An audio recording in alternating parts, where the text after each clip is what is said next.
유다 왕 아마샤가 피할 수 없는 에돔과의 전쟁을 하게 되었고, 마침내 그것 때문에 자신들이 모은 자신들의 군인들로는 결코 승산이 없다고 생각됐는지 더 많은 군사가 필요했기 때문에 이스라엘 사람들 그들에게 용병을 샀습니다. 성경에 그가 100달란트로 이스라엘 군대에게 주어서 용병을 산 거예요.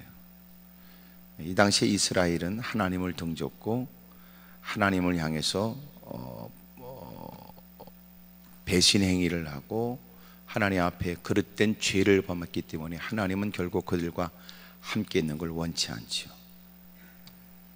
그런데 그들은 자신들이 처지가 그러하니까 이스라엘 곧 온 에브라임 자손과 그랬어요.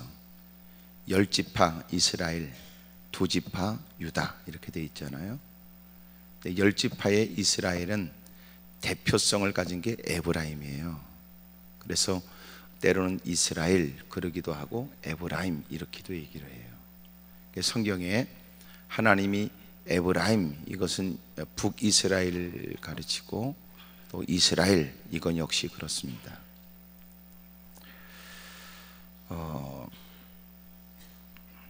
용병을 사서 전쟁을 치러야 되겠다고 생각했는데 이름을 밝히지 않은 하나님의 사람이 나타났습니다. 아마샤에게 나아가서 왕이여 이스라엘 군대와 절대로 함께하지 마십시오. 그들이 다수의 사람들을 데리고 와서 왕을 돕는 것처럼 보이지만 실제적으로 전쟁의 승패는 하나님께 있습니다. 그러므로 당신은 짝할 사람과 짝하십시오. 아마샤가 곤란한 일을 얘기하지요. 하나님의 사람에게 내가 100달란트를 이스라엘 군대에게 주었는데 어찌했으면 좋겠습니까? 왕이여, 당신이 하나님과 함께 한다고 하는 일을 그 어떤 것보다도 중하게 여겨서 기꺼이 하나님을 택하면 당신이 그것 때문에 손해 있게 될 것들보다도 하나님이 더 많은 것도 주시지 않겠습니까? 마침내 11절에 보니까 아마샤가 담력을 내어 그래요. 위축되어 있고 두려웠기 때문에 용병을 샀는데 하나님 사람이 그에게 당신은 믿음으로 행하십시오 라고 하는 얘기를 듣고 담력을 낸 거예요. 그러고 나서 전쟁을 치렀는데 이미 100달란트를 줘서 샀던 용병들을 돌려보냈고 그들의 힘으로 어찌할 수 없다고 생각했던 처지였지만 하나님의 사람의 얘기를 듣고 용기를 내서 싸웠는데 전쟁에 크게 승리하게 된 거예요. 그러고 나서 13절의 내용은 왜 그런 것들과 함께하지 말라고 했는지 하나님이 증명하듯이 보여주는 거예요. 증명하는 것처럼 아마샤가 자기와 함께 전쟁에 나가지 못하게 하고 돌려보낸 군사들이 사마리에서부터 베호론까지 소위 전쟁을 치르는 동안에 돌려보냈던 이스라엘의 용병들이 그 새끼들이 100달란트를 이미도 받고도 전쟁을 치르지 않으니까 돈 번 거잖아요. 근데 그 새끼들이 유다 성읍들을 약탈하고, 그러니까 유다 사람들이 에돔 사람과 전쟁하는 사이에 유다의 변방 지역을 가서 약탈하고 3,000명을 죽이고 물건을 많이 노력해. 그래서 그 새끼들하고 함께 놀면 안 된다.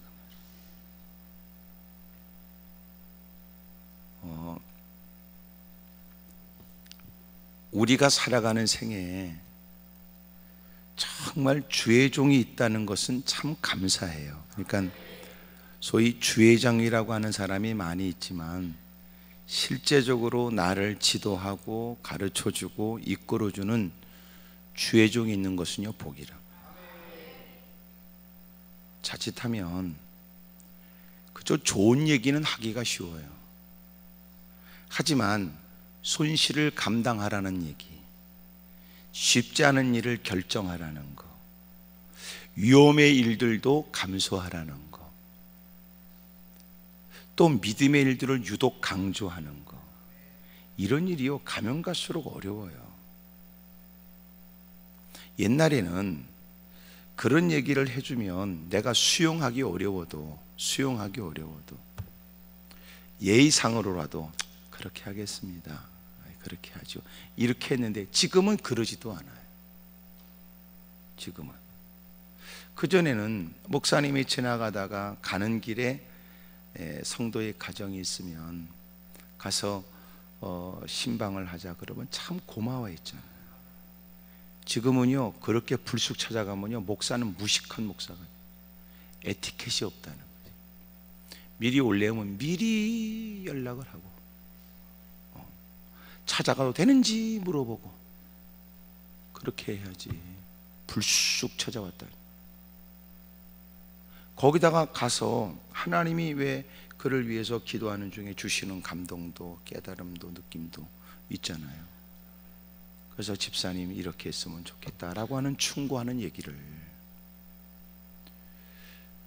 달게 받을 사람이 또 얼마나 있겠어요. 그래서 내가 이제 하는 얘기예요. 그 사람에게 주의 종이 없는 건 아니지만 인격적으로 따르고 존중하고 지도를 받고 할 만한 주의 종이 있는 건 복이다, 그 말이에요. 이걸 다르게 표현하면 인생에 있어서 멘토가 있는 건 복이라는, 멘토가. 내가 누군가를 닮고 싶다는 역할 모델도 있다면 복이라. 내가 누군가로부터 간섭을 받고 지도를 받겠다라고 하는 누군가가 있다면 그건 복이에요. 왜 사람이 갈팡질팡해요? 왜 감정과 기분이 휩쓸려요? 왜 여러분 이렇게 저렇게 날마다 조속간에 쏘가지가 뒤집어져요? 뚜렷한 목표가 없어서 그래요. 그러니까 자기 감정에 휩쓸리는 거예요. 자기 감정이라는 건 확실하지 않아요. 퍼먹으면 달라지고, 콧구멍에 여러분 이렇게 냄새가 나는 향기 하나에 달라지고, 눈꺼녁에 보는 것 때문에 달라지고, 그런 쏘가지를 어떻게 믿겠어요? 여러분은 여러분을 믿겠어요? 그래, 가만히 있는 건 생각해 보라는 뜻이에요. 여러분은 여러분을 믿습니까? 개떡이나.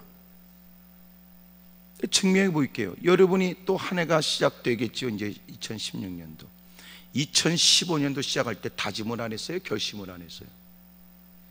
눈물을 안 쏟았어요?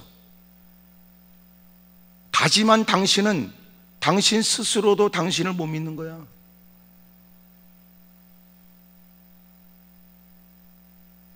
우리가 그렇게 연약하고 별 볼 일 없는 존재라고요. 그러니까 우리는 날마다 무슨 짓을 할 가능성이 여전히 존재해요. 소위 필요 충분 조건이 딱 다가오면 무슨 짓을 할지 모르는 거죠. 언제나 무척 어느 순간은 아주 이성적인 것처럼 보이는데 어느 순간에는요 완전히 감정에 취해서 사로잡혀 버린다. 그래서 복이 뭐냐 하면 그 사람에게 멘토가 있다, 그 사람에게 지도자가 있다는 건 복이에요. 왜냐하면 우리끼리 있으니까 이기지 우리 주변에 누군가에게 충고한다는 거 어려워요. 이럴 수 있거든요. 친구잖아, 가깝잖아, 그 사람 그렇게 하지 말도록 얘기를 해줘 그러는데 우리는 가까우니까 얘기할 것 같은데 얘기하기 더 어려워요.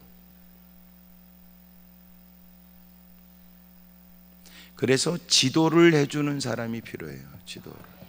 이게 어려워요. 그러니까 교회는 있을 수 있어요. 설교를 듣기 위해서 이곳저곳 다닐 수도 있어요. 하지만 문제는 지도자가 없는 거예요. 그러니까 결국은 수없이 많은 목사가 있어도 자기가 듣고 싶은 소리를 따라, 필요를 따라 날마다 달라지는 거예요.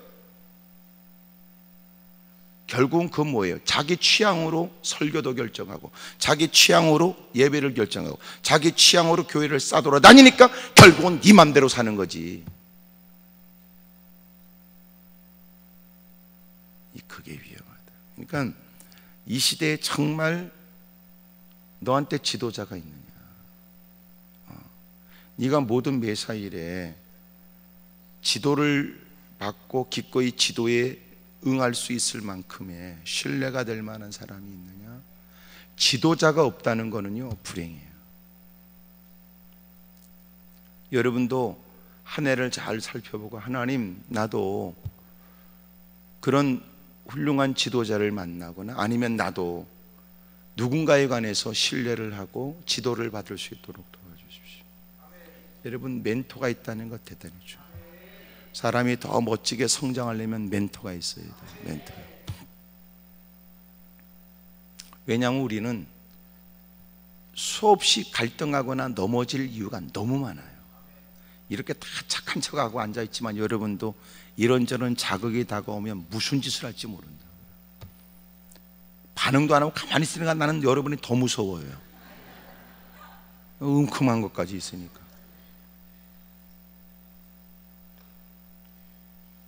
아니, 인간들은 다 못돼서, 여러분 요새 그 혈액형 가지고 뭐 농당 가지고 뭐 과학적 근거가 없다 그러는데, 뭐 A형, B형, O형, AB형에 관해서 뭐 이렇게 얘기하잖아요. 성격에 관해서. A형은 뭐냐? 소세지.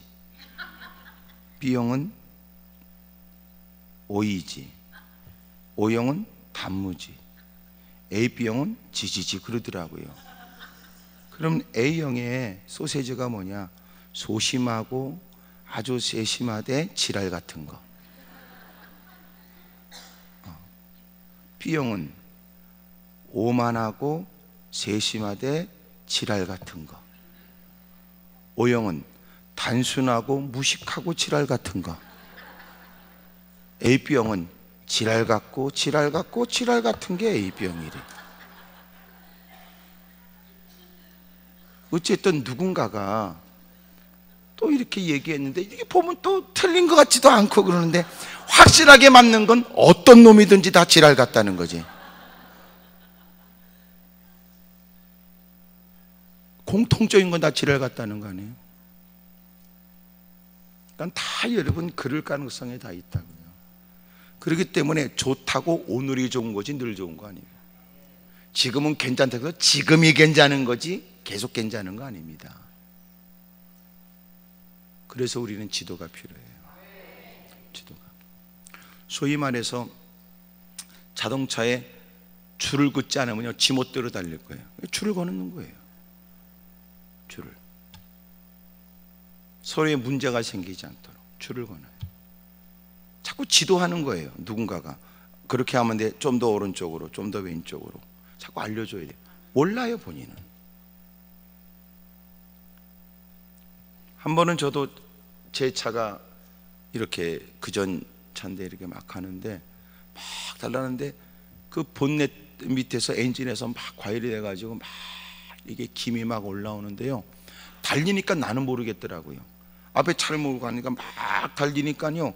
그 연기가 뒤로 다 빠지고 이렇게 막 나는 모르겠고 지나가는 사람은 다 본 거예요. 빵빵하더라고. 나는 저것들이 저 새끼들이 왜 빵빵 돌리나 그랬지 나는. 근데 그걸 언제 알았냐면 신호대기에서 딱 기다리는데 내가 달리지 않으니까 연기가 올라오는 걸 그때 본 거예요. 그렇다니까. 자기 일인데도 자기가 몰라요. 남들이 얘기했는데도 몰라요. 그렇게 쉽지 않아요, 우리가.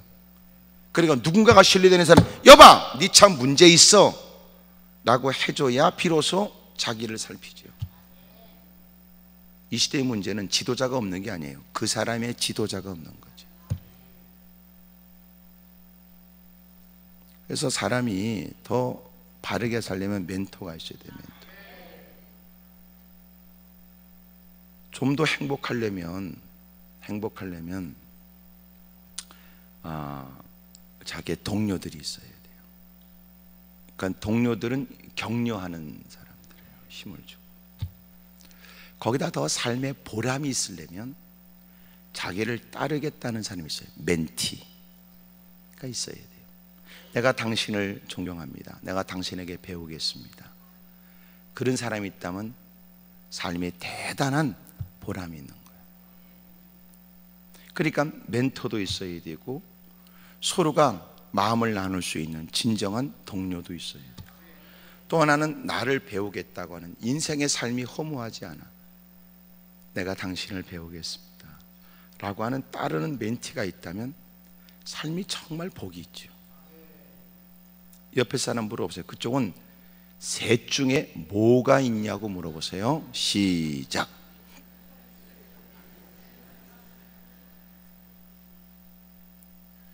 반성해야 돼요. 반성해야 돼요.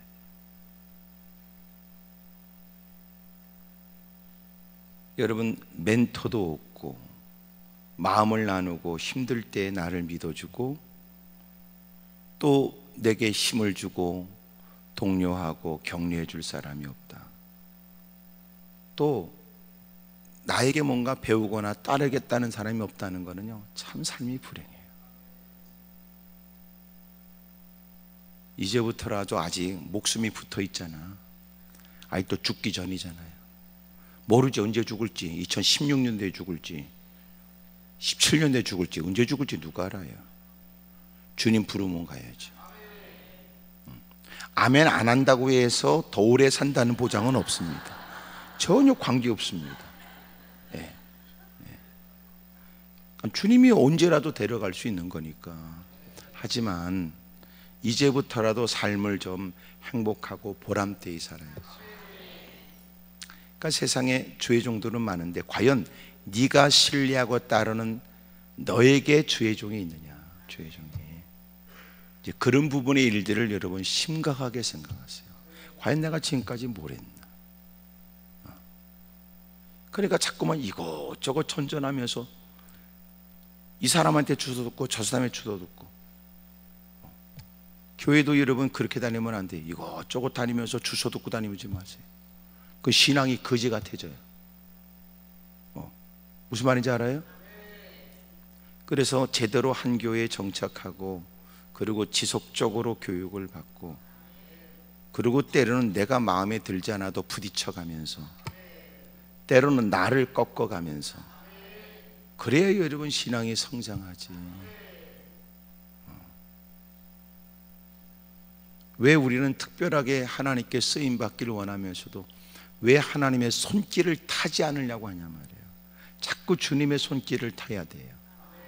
그러니까 여러분 하찮다는 소품에서부터 심혈을 기울였다는 작품에서부터 일생의 역작으로 만드는 명품도 있는 거거든요. 왜 자기는 특별한 존재이기를 원하면서도 왜 하나님의 특별한 손길에 늘 지도를 받거나 인도받는 걸 원하지 않냐 말이에요. 모순이지요. 그리고는 지 마음대로 살아. 그리고 더럽게 고상한 척은 다 해. 또 누구 설교는 어떻건 누구 설교는 어떻건 누구 설교는 어떻건. 그래서 여러분의 중요한 건 여러분의 진정한 여러분에게 지도해 주는 주의 종이 있어야 돼요. 다행스럽게 아마샤가 그 지도를 받게 되면서 용기를 얻게 되었고 그리고 그 숫자로는 그 병력을 가지고는 에돔 사람을 이길 수 없다고 생각했는데 이겼거든요. 오늘 성경에는 세일 자손 그러기도 하고 또 14절에는 에돔 사람 이렇게도 나와요. 그러니까 에돔 사람이 세일산 지역에 사는 거예요. 그러니까 세일산 사람들 이렇게 성경에도 나와요. 그러니까 에돔 사람들. 그러니까 세일 자손이나 에돔이나 같은 뜻이에요. 그 사람을 얘기하기도 하고 그 사람들이 살고 있는 지역을 얘기하기도 하고 그러는 거예요.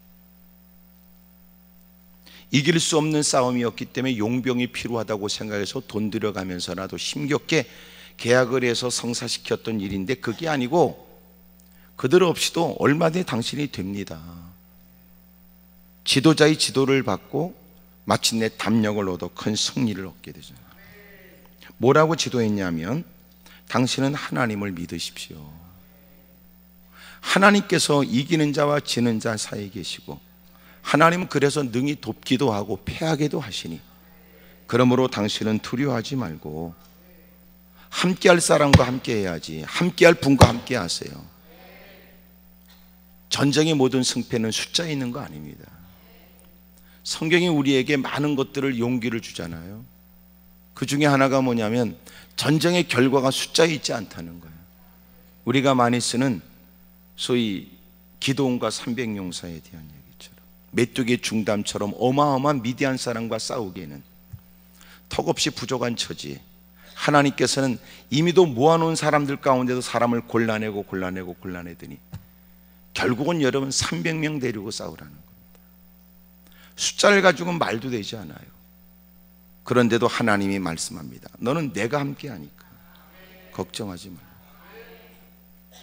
두려워하고 여러분처럼 아멘도 못하고 있는 그 사람을 향하여 또 주님이 걱정하지 말라. 아직도 네가 겁이 나면 그들이 서로가 모여있는 곳에 그렇게 잠을 자고 있는 그때 조심히 가서 그들의 진가를 좀 살펴봐라. 그랬더니 서로가 초본 이렇게 보초를 받기 위해서 사람이 잠을 자고 나오는데 그들이 꿈 얘기를 하잖아요. 보릿독 하나가 굴러와서 우리 진을 다 파괴했다 그러니까 그 얘기를 듣는 사람이 또 해석까지 해주는 거예요. 그는 아무리 봐도 그건 기도원의 군대 같다 뭐 이렇게. 하나님이 직접 너 그러지 마라, 내가 너와 함께 할게, 널 도와줄게, 그러면 절대로 안 믿는 게 하나님께서 그래? 그러면 적을 통해서 알려주는 거예요. 그건 아무리 봐도 보릿독 하나 하찮아 보이지만 그게 굴러오는 곳에 마침내 우리가 진이 파괴된 걸 보면 그것은 기도원의 군대 같다. 마치 보릿독 하나 하찮은 걸 가지고 주님이 힘껏 볼링공을 던지듯이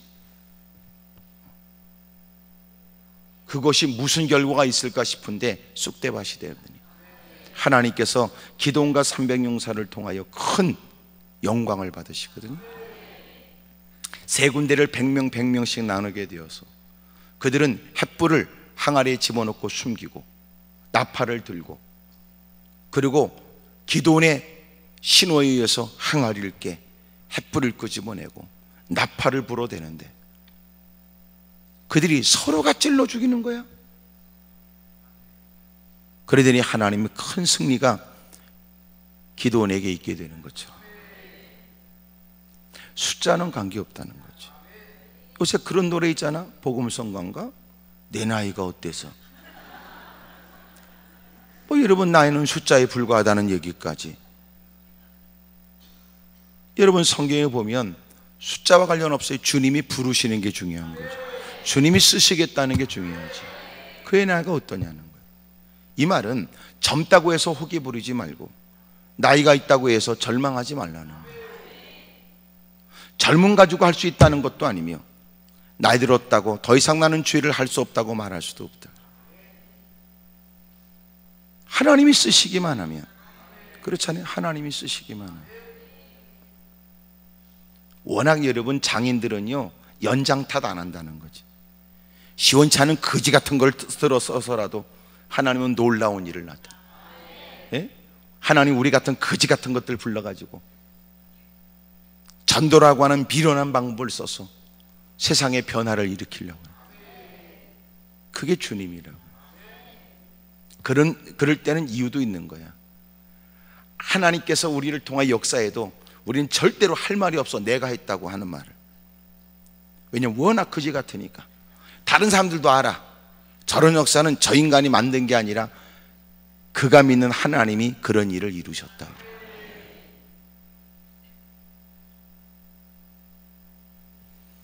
하나님의 사람이 가르쳐 주기를 당신이 가서 싸워야 되겠거든.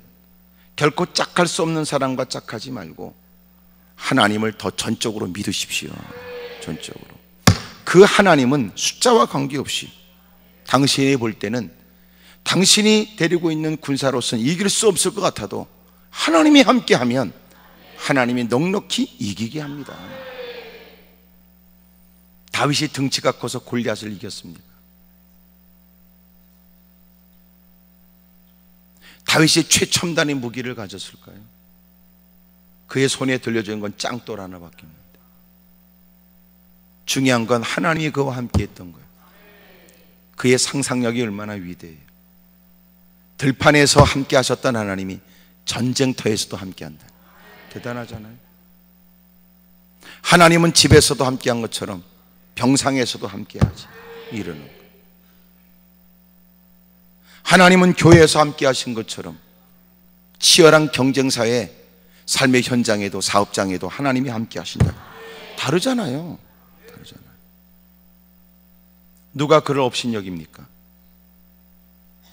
믿음으로 나간 그 앞에 골리앗은 쓰러져요. 목숨을 잃습니다. 패색이 짙어서 이미도 이스라엘 군인들은요 도망도 많이 갔어요. 싸움의 전의를 잃어버렸어요. 패색이 짙으니까. 면회온 다윗이 나가게 되었고, 하나님이 그를 도와 은혜를 베푸니까 골리앗은 죽어요. 등치도 아니에요. 숫자도 아니고. 저는요 이 스포츠를 이렇게 봐도 요새 참 이게 좋은 거니 나쁜 건지 잘 모르지만 막 UFC나 막 두들겨 막 이렇게 권투나 막 그래 격투기, 난 그런 건 재밌더구만. 꼭 누굴 생각해서 그러는 건 아니야. 근데 막 하는데, 야, 이번에 한국에서 했는데 그 조그만 체구에 우리 한국 여자 선수가 그 키 크고 린치가 긴 그 여자 선수를 그 이겼다고요. 이야, 몇 대 맞더라도 말이야, 그 조그만 게 막 하는데, 이야, 그 얼굴은 막 이렇게 망가졌는데도 말이야, 그럼에도 불구하고 붙었는데 이겼더라. 그러니까 이게 겉으로 와서 모르겠더라고. 그러니까 서로가 여러분 그 싸울 때 다 얘기하더라고. 이 사람의 싸움의 전적은 키는 린치 뭐 이런 거 다 이렇게 따지는데 그거 관계없어. 결과는 전혀 관계없더라고. 하나님이 함께하면 된대요. 그러니까 우리는 문제 앞에서 절망하거나 그 문제에 대한 나의 연약함 때문에 우리는 자꾸만 절망하는 거예요. 그럴 때 주님이, 야, 너 왜 나를 빼놓고 생각하냐? 이러는 거예요.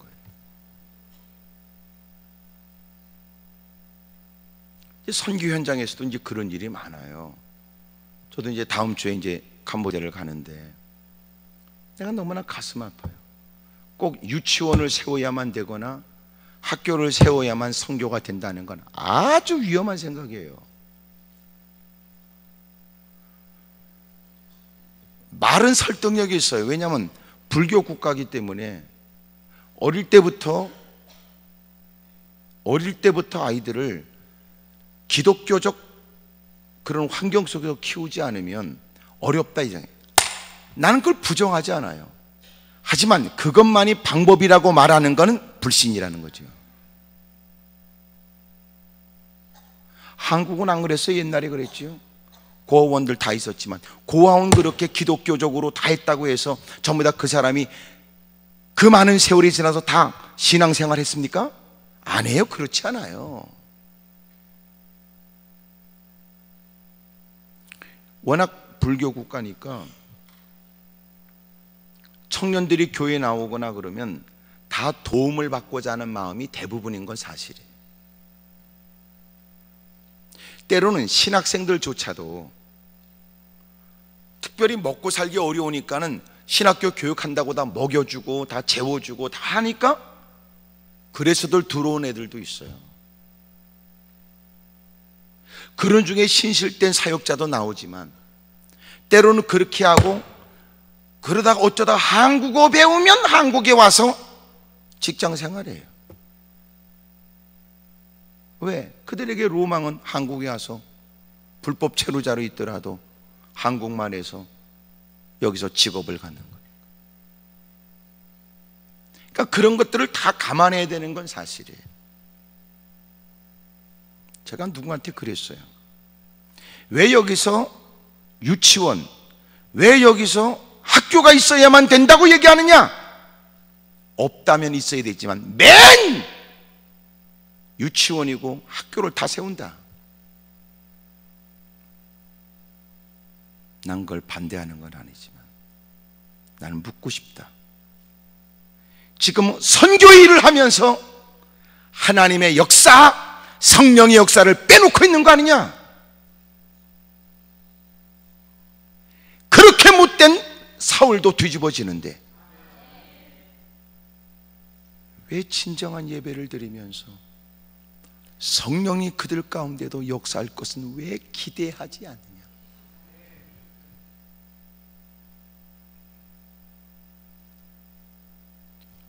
참 문제입니다. 우리가 문제를 딱 만나면 내가 감당할 수 없는 큰 문제라는 것, 그 문제에 비해서 연약한 자기 자신만 생각하거나 그래서 좌절하고 절망하지 말아라. 하나님 말씀은 야, 너희들은 어떻게 나를 빼놓고 얘기하냐? 하나님의 역사하시면 되지. 하나님의 일을 기뻐하신다면 하나님이 자신을 위해서 놀라운 일을 보여주시지 왜 그 말은 안 하냐 그 말. 오늘날 우리의 사역과 삶에 있어서도 마찬가지입니다. 믿음으로 산다는 게 뭐예요? 모든 매사일에 그분 앞에서 사고하는 거예요. 그분 앞에서 생각하고 판단하고 그 모든 일들을 고민하고 사는 거예요. 그게 신앙이죠. 그는 그 자리에 하나님을 모셨다. 그 자리에 하나님을 모셨다. 어느 교회 집회를 갔는데 큰 교회예요. 그런데 강단에 의자가 놓였는데 의자가 이렇게 3개 놓였는데 제가 한 자리에 앉고 담임 목사님이 앉고 그리고 거기에는 십자가 하나 이렇게 놓여 있어요. 참 의미가 있잖아요. 십자가를 놨다고 하는 그 의미가 여기에 주님이 계시다, 주님을 모셨다 라고 하는 그런 개념으로 저도 의식이 되더라고요. 여러분, 예배도 주님 없이도 예배를 드릴 수 있을까요? 할 수 있어요. 얼마든지. 소위 말해 그들이 주요한다고 주님이 아니고요, 하나님 그런다고 하나님과 관계없어요. 소위 말해서 홈리와 비너스가 전쟁터에 이겨보겠다고 믿음은 거지같이 없고 하나님을 섬기지 않는데 법궤만 끌고 나가잖아요. 법궤가 부적처럼. 전쟁은 졌고 법궤를 뺏기잖아요. 법궤가 블레셋 땅에 있으면서요, 다곤 신전이 지어놨더니 다곤 신장이 파고파져서 모가지가 부러지고 팔다리 끊어진다. 독종이 돌고 어쩔 수 없이 하나님의 법궤를 이스라엘 땅으로 보내야 했다고요. 그래서 아미나다 집에 오랫동안 있게 되었고 나중에 다윗이 왕이 되면서 그걸 법궤로 옮기는 작업을 하다가 웃사는 여러분 깨닫지 못하고 바르게 할 줄을 몰라 직분만 있지 거지같이 하나님을 섬기니까 죽여버렸고, 오베데돔 집에서 3개월 동안 있다가 하나님이 복 줬다는 얘기를 듣고 법궤가 저주한 게 아니라 그놈이 잘못해서 죽었다는 걸 깨닫게 되고 법궤를 다윗성으로 옮겨가잖아요. 하나님이 우리에게 늘 복 주길 원하세요. 근데 사람들은 그저 하나님을 자기의 필요를 채워지는 일에만 하나님을 쓰는 거예요. 인격적으로 주님을 섬기지 않죠. 거지같이 여러분 예배드리면서도 하나님 그러면 하나님이 계신 것처럼 상관없어요. 사울이 망하게 된 게 왜 그래요? 사울 왕이 제사 때문에 망해요. 제사 때문에. 블레셋과 전쟁을 해야 되는데 사무엘이 와서 제사를 드려줘야 되는데 온다고 하는 약속 때 오지 못하고, 그러니까 전쟁은 치러야 되고 사람들은 다 전열이 흩어지게 되니까 제사를 자기가 드릴 수 없음에도 불구하고 제사를 드린 다음에 뭘 해야 된다는 생각에 자기가 임의로 제사를 드리고, 제사가 마치고 나니까 사무엘이 오잖아요. 왜 당신은 망령된 일을 했다고, 그따구 제사를 드렸다고 하나님이 함께합니까?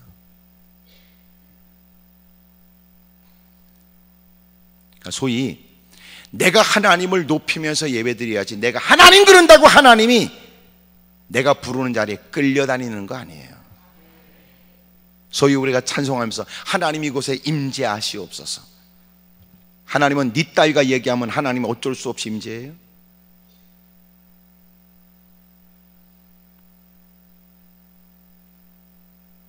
신앙이 잘못된 거죠. 그러면 우리가 여러분 하나님을 향한 진정한 마음이 없으면 그 예배가 인간들이 모여서 나름대로는 의미를 갖거나 나름대로 재밌거나 나름대로는 흥겨웠는지 모르지만 주님과는 관계없어요. 그게 어떻게 주님과 관계 있습니까? 그 예배 속에는 회개가 있고 눈물이 있고 결심이 있고 다짐이 있고, 그게 예배지. 내가 좋으면 예배예요? 은혜 받았다는 얘기도 마찬가지. 내가 기분 좋으면 은혜 받은 거예요?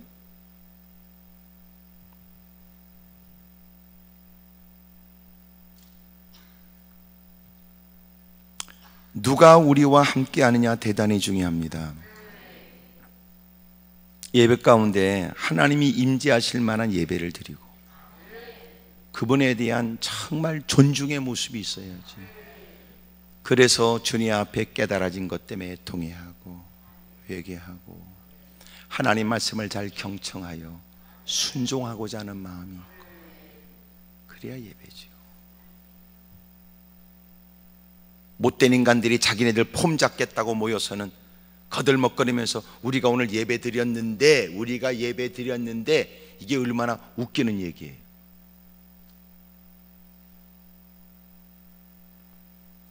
주님 앞에 가게 되면 다 판결 날 거예요. 그러니까 소위 말해서 뭐 큰 교회 다녔던 작은 교회 다녔던 우리가 이 땅에서 평가하는 것과 다른, 전혀 다른 심판자 되신 주님이 평가하시겠죠. 전혀 다른.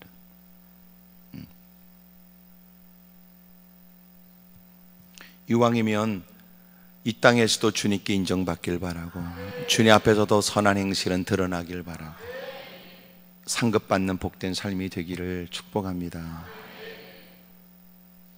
하나님의 사람이, 당신은 왜 자꾸만 연약하다는 생각에 함께해서는 안 될 사람, 하나님을 등져버린 사람들, 하나님 앞에 배교의 행위를 한 사람, 우상을 섬기는 그들과 왜 함께합니까? 전쟁은 사람의 머리 숫자로 이기는 게 아니지요. 이기고 지는 것은 하나님의 손에 있으니 하나님을 의지하십시오. 근데 우리에게 있는 아직도 불신이 뭐냐면, 사람이 많아야 이길 수 있다는 생각, 돈이 많아야 어떤 일을 할 수 있다는 것. 우리에겐 그런 유혹이 있다고요. 전혀 우리가 기대했던 결과는 그것으로부터 주어지는 거 아니에요.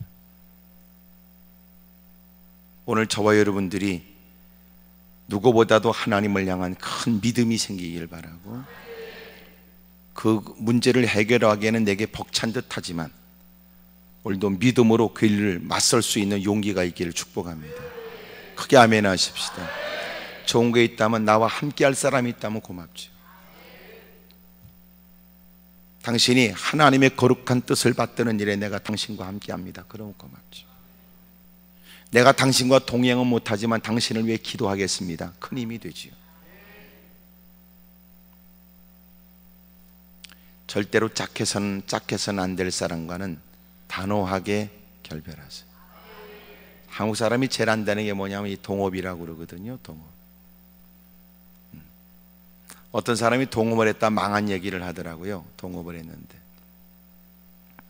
둘이 똑같이 이제 50대 50으로 해서 이제 했어요. 시작을 했어요.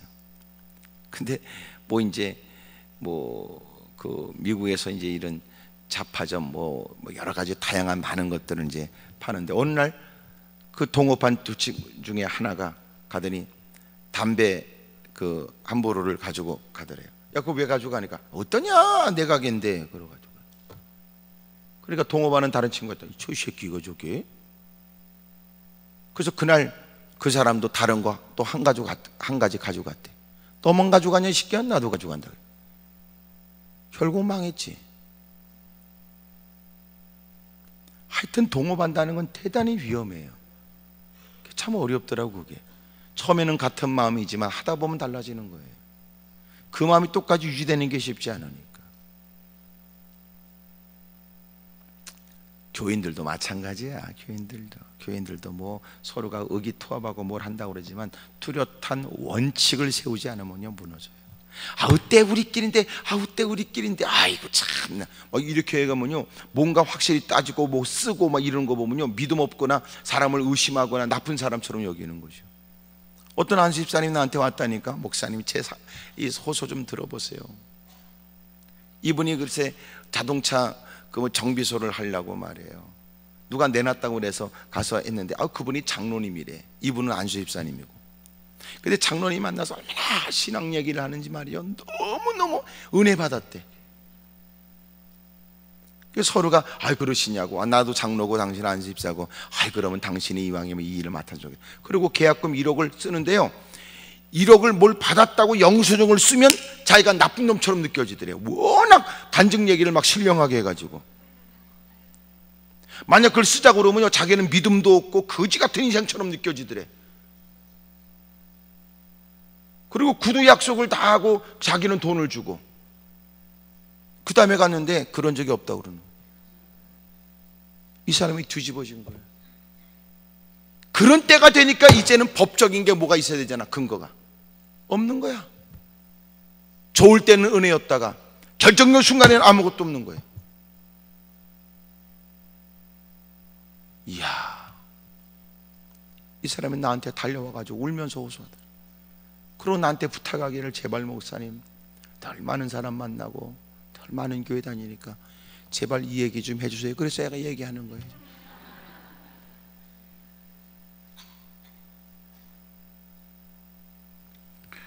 반드시 신앙인들끼리 거래를 해도요, 정확하게 하지 않으면 더러운 귀신이 탐을 탑니다. 100%입니다.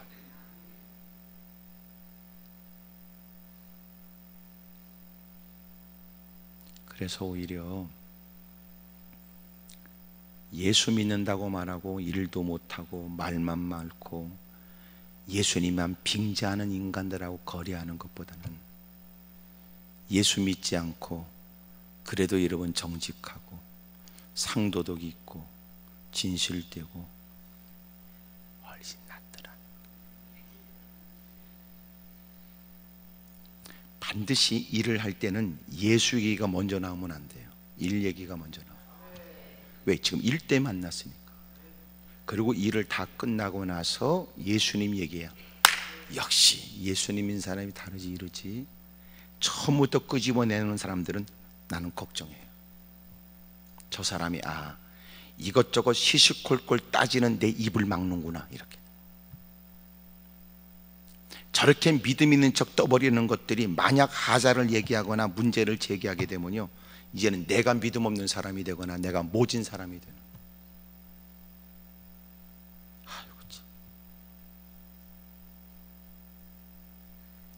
그 전에 어떤 분이 그랬다고요. 교회 건축을 하는데 그분이 교회와 관련돼서 일을 하다가 그분 얘기 들으면 마음이 아프더라. 교회에서 그분에게 일을 책임을 맡겨서 일을 하는데 이 공사 책임자들이요, 참 나쁜 사람도 많다고 그러더만. 다는 아니겠지만 이 바닥에 대리석 공사를 교회에서 했는데 아무리 두들겨봐도 본래 계약서에 하기로 했던 두께의 대리석이 아니라는 거예요. 왜냐하면 두들겨보면 소리가 느껴지니까. 그래서 당신이 이거 제대로 한 것 같지 않다고 그러니까 맞다고 그래요. 이거는 본래 정확하게 한 거라고 그래요. 아니라고, 내가 깨보겠다고. 장담하더니 해보라고 말이야. 만약 해서 우리가 말한 대로 그렇게 됐으면 거기에 대해서는 당신이 책임져야 된다고 그러더래요. 그러겠다고. 하지만 당신이 계약서도 안 했으면 당신 다 이거 다시 뜯어 고치라고 그러더래요. 탁 깨니까 얇은 거야.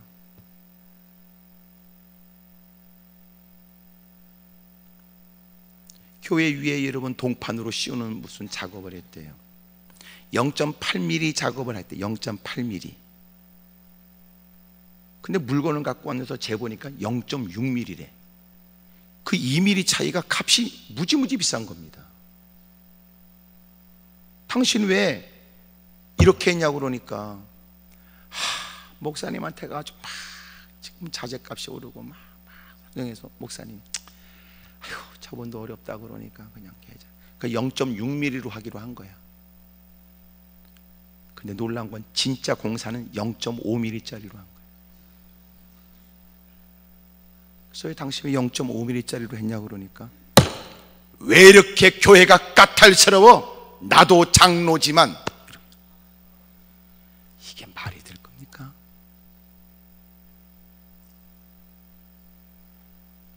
참 가슴 아픈 일이잖아요. 그래서 저는 개인적으로 예수 믿는다는 사람들한테는 일은 맡기고 싶지 않아. 피차 관계를 위해서. 예수 믿는 사람들이 왜 세상에 설득력이 없는 줄 아세요? 실력도 거지같이 없는 게 실력 있는 양 그러니까 개판이 되는 거예요. 한 가지 더 할게. 어느 교회에서 인테리어를 하기로 했어요. 그 교회 교인이 인테리어 하는 사람이 있는데 이제 3층을 공사해야 되는데 3개 층을 해야 되는데 다른 외부에 있는 전문가 한 사람에게 2개 층을 맡기고 교회 그 집사님한테 1개 층을 맡긴 거예요. 외부 업체한테 했는 데는요 너무너무 잘한 거예요. 교회 집사가 한 거는요 개판이 된 거예요.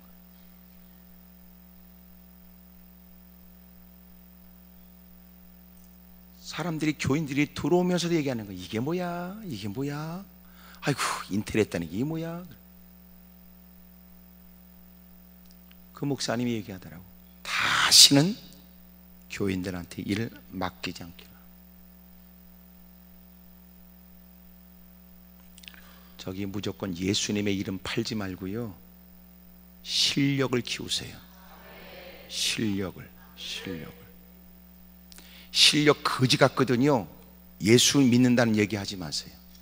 다시 말하면 누구한테 내가 개인적으로 나는 신앙생활을 합니다 얘기는 되지만 그것으로 공사를 따거나 그것으로 누군가에게 점수를 따려고 하지 말라. 비나이다. 기도원도 다양한 사람 많이 만나잖아요. 너무 가슴 아파요. 너무 가슴 아파요. 제발 실력을 키우세요. 실력을 키워서 실력으로 승부하고 마침내 사실 저는 교회 다닙니다. 하하. 그래서 주님을 증거하세요. 근데 실력은 거지같이 없는 게 예수님 팔아서 공사를 따려고만 한다. 나는 너무나 말이죠. 전국을 내가 다 다니고 수없이 많은 사람 만날 기회가 있어요. 어느 교회 공사를 시작했어요. 제가 그 지역에 연합 집회를 하면서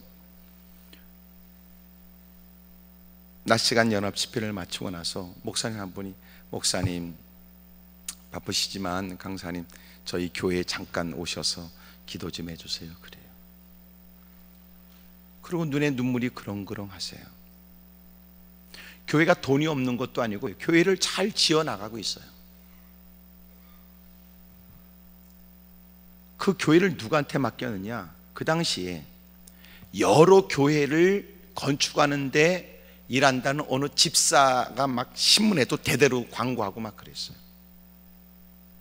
그래서 이 사람이 이 일의 전문가인가 보다 그러고 일을 맡긴 거예요. 그리고 필요하다고 말하는 돈을 다 제때 다 나갔어요. 근데 이 새끼가 업자들한테 돈을 안 준 거예요. 그럼 뭐 했냐 보니까 이 새끼가 글쎄 다른 교회를 다, 아이고 우린 돈이 없어 교회 못 지어. 걱정하지 마세요. 제가 지어드리고 돈은 나중에 주세요. 그리고 여기 돈을 이 교회 다른 교회 짓는 데 쓰는 거예요. 그 여기는 업자한테 돈을 안 줬고 그러다가 부도가 난 거예요. 업자들이 누구한테 달려갔겠어요? 교회에 달려간 겁니다. 교회는 황당하죠. 돈 줄 건 다 줬는데 그 자식이 일을 맡긴 사람한테 돈을 안 준 거예요. 소위 그분들이 흔하게 쓰는 것처럼 노가다 아닙니까?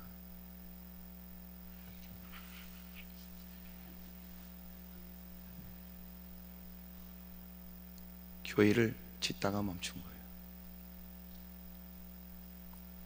와서 예배했다. 교회를 잘 짓다가 흉물이 돼버린 겁니다. 그리고 교회를 짓다가 그렇게 여러분 업자가 빠져버리면요, 자기가 그 사람이 포기각서를 쓰지 않는 한 누구도 공사를 못한다고 그러더라고요. 흉물이 돼버렸어요.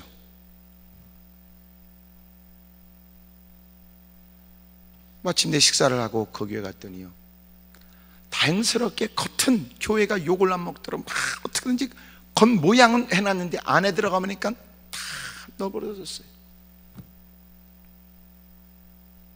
목사님이 펑펑 우시더라고. 아휴, 너무해. 여러분, 실력을 키우세요. 실력을 키우지 않았거든 그럭저럭 살고 퍼먹고 살아. 실력으로 사세요. 실력으로. 죽으라고 배우세요. 죽으라고. 실력도 없는 게 실력인 척을 사기치면 안 돼. 감당할 수 없는 건 믿음이 아니야. 믿음이 아니란 말이에요. 요새 최첨단의 시설을 하는데 그 최첨단의 기술과 능력이 있어야지 믿음이 아니란 말이에요.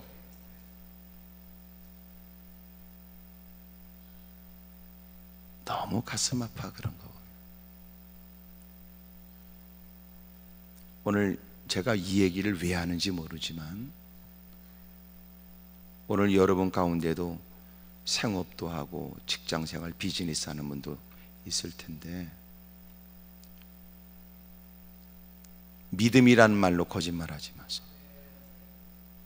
사기치지 마라. 예수 이름 팔아먹지 마라. 가룟 유다 같은 인간이 지금도 많다는 거예요.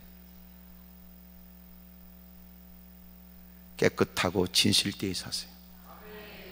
확신한 건데 그러면 하나님이 그에게 충분하도록 주세요. 충분하도록. 아유, 나는 이런 얘기하라고 그러면요 한참 얘기해야 돼요. 예? 한참 얘기해야 된단 말이에요. 그 전에 우리도 여러분 다 음향시설 이것 때문에 다 해가지고 다 약속을 해서 뭐 앰프가 오도록 스피커가 오도록 다 해서 값을 지불했는데 온 거는 다른 게 온 거야. 남바가 다르니까. 전화를 했더니 악을 쓰는 거야. 아니라고. 그럴 리가 없다고. 아니 내가 지금 보고 지금 남바를 읽어주고 있는데. 이야, 한참 신령해도요 전혀 자기는 잘못 없어요. 한참 시간이 지나서 다른 직원이 받고 나서야 미안하다는 얘기가. 그러니까 안 되지요. 그러니까. 가끔 보니까 이렇게 기독교 신문에 보면 아직도 그게 나오더라고. 그런 무슨 전자 뭐 이렇게. 그러면 안 돼. 워낙 착하니까 내가 그런 걸 신문에 안 내지. 그러면 안 돼요. 그러면 절대로 예수님 얘기하려면요 책임져야 됩니다. 무슨 말인지 알지요? 책임져야지. 자기가 예수님의 이름을 걸었으면 책임져야죠. 손해를 보더라도 책임져야지.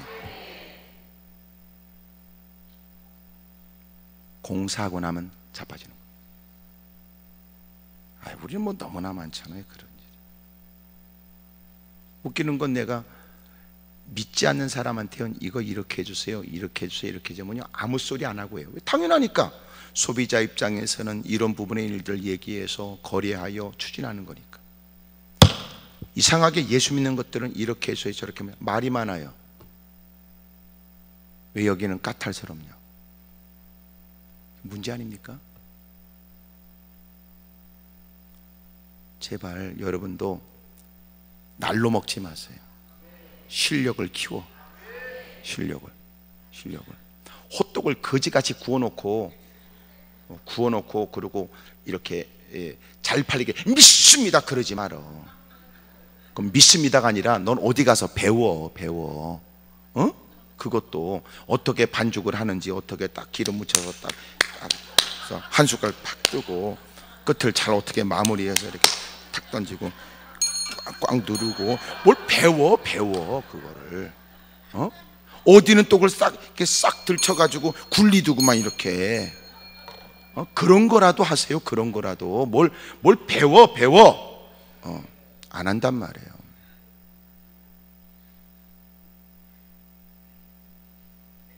그전엔 제가 이제 양복을 이제 마쳤어요. 그래서 어느 집사님 와가지고 그러더라고. 목사님 제가요 참 너무 어렵고 힘들고 그런 중에도 제가 이제는 양복 좀 다 이제 끝내려고. 그래서 제가 그분이 순복음교회 다니셨는데 내가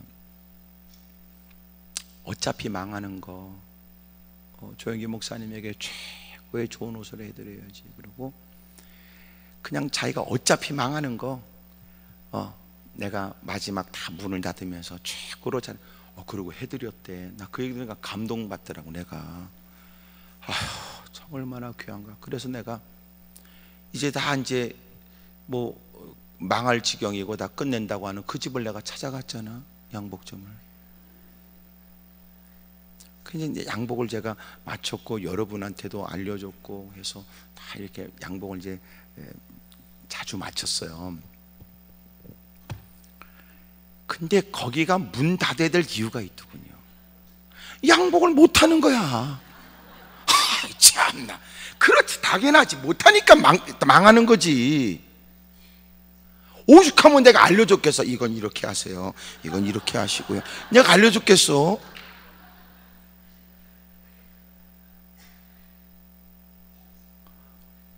그래도 내가 그분에게 내가 또 약간 쌓아놓은 것 같아도 마음이 착하잖아요.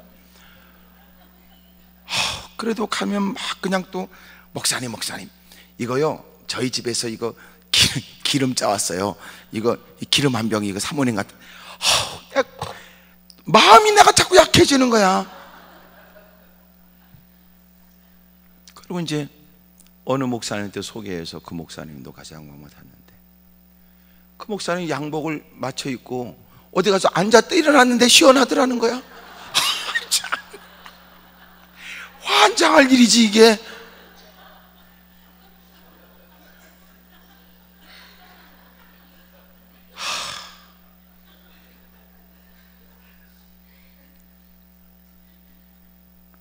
그러니까 그거는 믿음이 아니야. 그건 믿음이 아니고요. 양복은 실력이지. 그건 믿음이 아니야. 믿습니다 그렇게 막 꿰매면 안 돼. 그냥 그거는 실력으로 다 이렇게 해야지. 믿습니다 그러고 대충 꼬매면 안 된다고.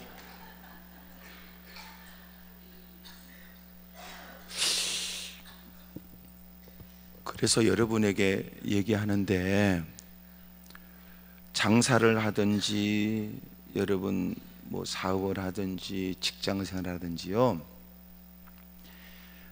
믿습니다 그러지 말고 실력을 키우세요. 실력. 그래서 세상에 경쟁력이 있으려면은요 탁월한 믿음과 뛰어난 실력이 있어야 돼요. 그래야 세상에 설득력 있고 경쟁력이 있는 거예요. 그러니까 보세요. 진짜 내가 하나님의 영광을 위해 살겠다는 마음이 있으면은요 가서 열심히 공부해야 돼요. 정말 하나님의 영광을 위해 살겠다 그러면요 열심히 그를 위해서 여러분 연구해야 돼요. 그것이 비로소 당신이 주님을 얘기할 때마다 설득력이 있다고요. 아유, 나는요 너무너무 많은 일을 그렇게 봐가지고 참 너무 가슴이 아파요. 가슴이 아파. 그리고 반드시 이 상호를, 교회를 다닌다고 하는 것을 짐작케 할 만한 상호, 그렇게 이름을 썼거든. 책임져야 돼요. 책임져야. 제발 주님의 이름을 팔아먹지 말아요. 아멘입니까? 그러나 제가 확신컨대 내가 예수님의 이름을 걸고 열심히 충분히 실력을 갖춰서 일하다가 하자가 생기면 무사람들이 생각할 때, 야 저긴 다른 데하고 다르다, 본인들이 책임지겠다는 걸 책임지네, 그러면은요 됩니다. 됩니다. 오늘 특별히 오신 여러분들이 어떤 일, 어떤 분야에 종사하는지 모르지만 뛰어난 실력을 갖고 주님을 높이십시오. 할렐루야. 요새 여러분 보니까 뭐 하나만 뭐 제대로 잘해도 여러분 그 돈도 많이 벌더라고요. 고민해 기도하면서 하나님 내게 지혜를 주십시오. 내가 주님을 좀 더 마음껏 증거할 수 있도록 하나님 하늘로부터 주어진 탁월한 지혜로 누구보다 탁월한 특별한 그것을 내게 고안할 수 있도록 도와주십시오. 막 분주하게 뛰어다니면서 눈구녕이 벌게지도록 늦은 밤 새벽에 뛰어나면서 막 살피고 또 고민하고 또 지혜를 구하고 애쓰고 하나님 제게 능력을 힘을 주십시오. 그럼 왜 안 되겠어요? 놀고 먹으려니까 안 되지. 죄입니다. 죄. 놀고 먹는 건 반드시 죄입니다. 예수 믿는 사람은 놀고 먹으면 안 돼요. 뭐든지 하세요. 뭐든지 하세요. 교회 가서 열심히 헌신하고 봉사하고 엎드려 기도하고 열심히 전도하고 또 여러분 내 마음에 들지는 않지만 그래도 가만히 있으면 안 돼. 뭐든지 해야 돼. 굳은 일이라도 힘쓰세요. 그게 그리스도인이라고. 그러니까 옛날에 그리스도인들은요 믿음 얘기하기 전에 근면이었다고 해요. 근면. 새벽같이 일어나서. 근데 요새는 근면이 없어. 그러니까 그리스도인들이 겨우 바라보는 로망이 뭐냐? 일도 안 하고 딜이 백화점 다니면서 카드 박박 긁고 쓰는 쓸개 빠진 예패네들을 부러워한다고요. 이거는요 교회가 희망이 없는 거라.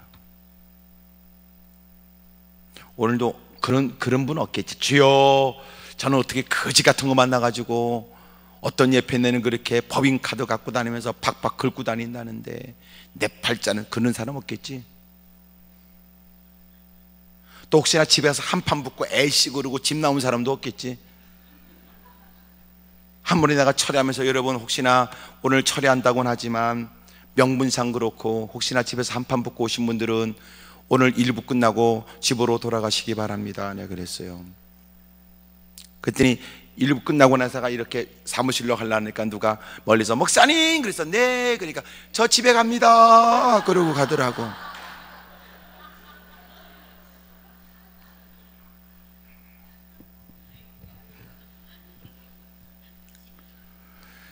여러분 우리 믿음으로 사십시다. 믿음으로.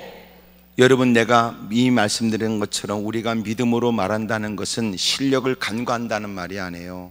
노력을 하지 않는다는 말이 아니에요. 여러분 우리는 주님이 함께 하시는 걸 믿고 그 다음에 뭐가 나와요? 힘써 싸우라는 거예요. 힘써. 네가 할 수 있는 최대한 전력을 다 모으고 네가 뛰어난 전략을 세우고 그리고 주님이 역사해 주신다 확신하여 힘써 싸우라는 거예요. 힘써.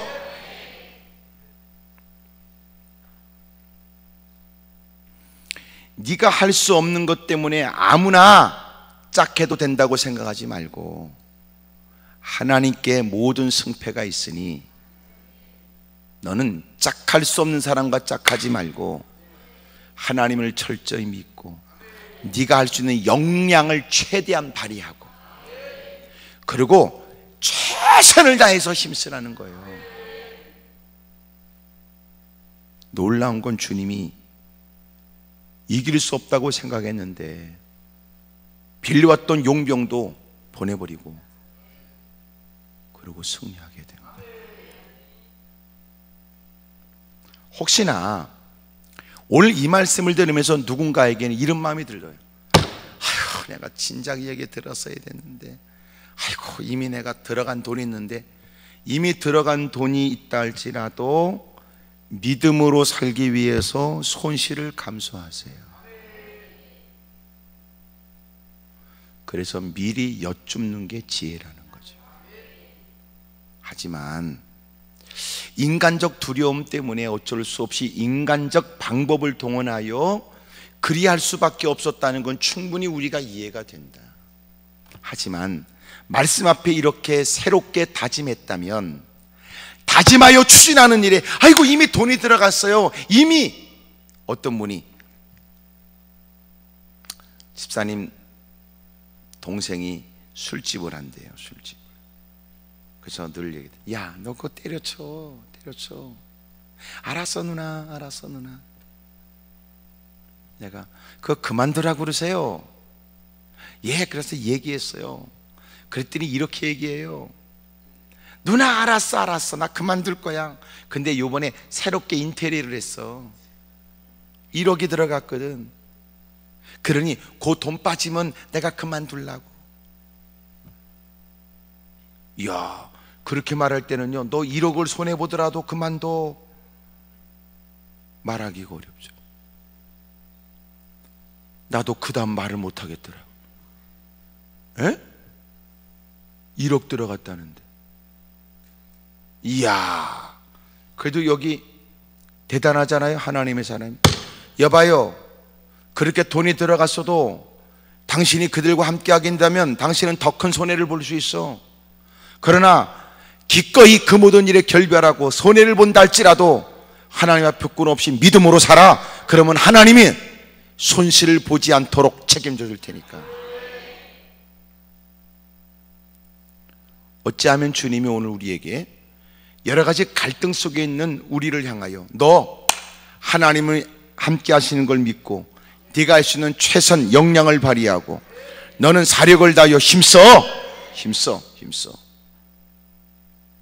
누군가에겐 그렇게, 또 누군가에게는 아이고 내가 진작 이 얘기를 들었어야 했는데, 돈이 들어갔는데 어떡하지? 아이고 나도 찝찝한데 그 인간하고 안 만나야 되는데, 나도 그 인간한테 그만둬야 되는데, 돈이 들어갔는데 어떡하지?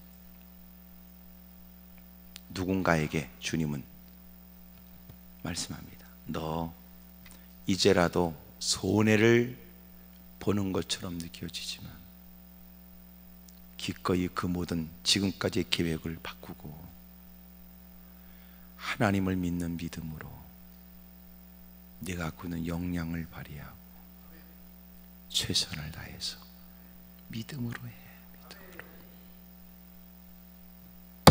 그러면 반드시 하나님이 손해보지 않도록 전쟁이 이겨가지고요 전리품이만 하신 거예요.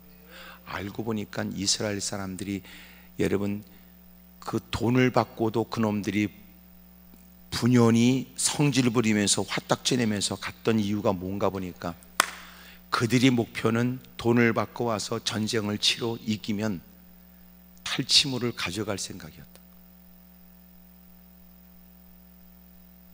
근데 계획이 무산되니까 성질 부리고 간 거거든요. 하나님은 그들이 손실을 보면서라도 위험한 일을 해야 되는가 싶었는데 기꺼이 열악한 환경에도 믿음으로 최선을 다하여 힘쓰는 중에 전쟁은 이겨 많은 전리품을. 오늘 저와 여러분들에게 그런 용기가 있기를 주 이름으로 축복합니다. 그러므로 믿음으로 산다는 건 용기 있는 일입니다. 용기 있는, 믿음으로 산다는 건 용기 있는 일, 결단이 필요하다는 거예요. 결단이. 함께 할 수 없는 사람과 함께 하지 말아요. 하나님과 함께 하세요. 하나님. 나는 여러분의 처지를 다 모릅니다만은 그 어떤 일에 어떻게 관련되는지 모르지만 우리 주변에 돕겠다고 다가오는 사람도 많고 책임져 주겠다고 다짐하는 사람도 많고 걱정하지 말라고 장담하는 사람도 많습니다. 여러분, 하나님과 함께 하세요. 하나님. 그래야 하나님이 재물 얻을 능도 주고 하나님이 그 일에 개입하여 하나님이 역사해야 완벽한 거예요. 못된 사람하고 당장 필요해 목적을 위해서 이룰 양 엉뚱한 사람과 함께하면 그것은 당장은 손에 몇 푼을 쥐는지 몰라도 그것은 훗날 더 치명적인 일의 약점이 됩니다.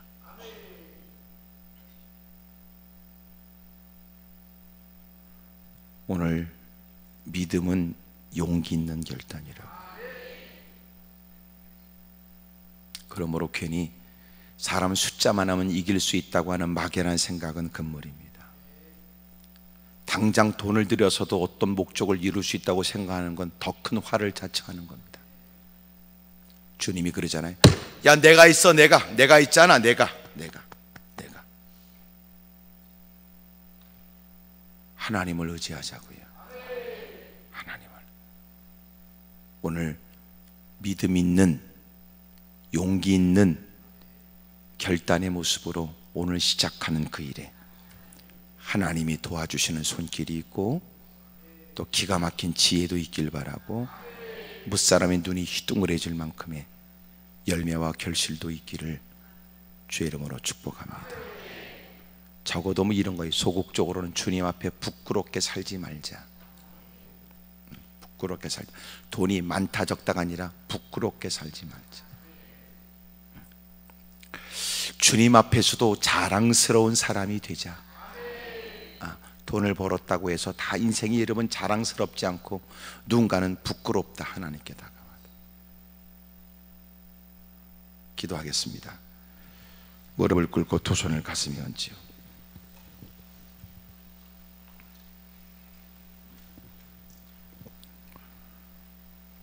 믿음은 용기 있는 결단이에요. 목사님, 세상을 잘 몰라서 그렇지 무조건 그렇게 무자르듯이 그렇게 살면 안 됩니다. 미안해요. 내가 당신에 비하면 그 사업이나 세상의 수완은 제가 무지하다는 거 인정합니다. 하지만 당신이 여기 온 것은 하나님의 은혜와 은총을 구하기 위해서 오신 거 아닙니까? 성산까지 올라왔다면 그래도 이 시간은 하나님의 사람의 말을 들어보겠다고 다가온 줄 알아. 그래서 건넵니다. 두 손을 높이 들겠습니다. 하나님, 저는 왜 이렇게 용기가 없는지 몰라요. 계산은 잘하지만 결국 내 꾀에 내가 넘어집니다. 하나님, 저 좀 불쌍히 여겨주십시오. 하나님을 의지하고 최선을 다하세요. 하나님이 도와줍니다. 두려워하지 말아요. 담력을 내세요. 이미도 어리석게 행동한 게 있거든. 손해를 두려워하지 말아요. 큰 목소리로 주님을 세 번 부르고 통성으로 간절히 기도합니다. 주여,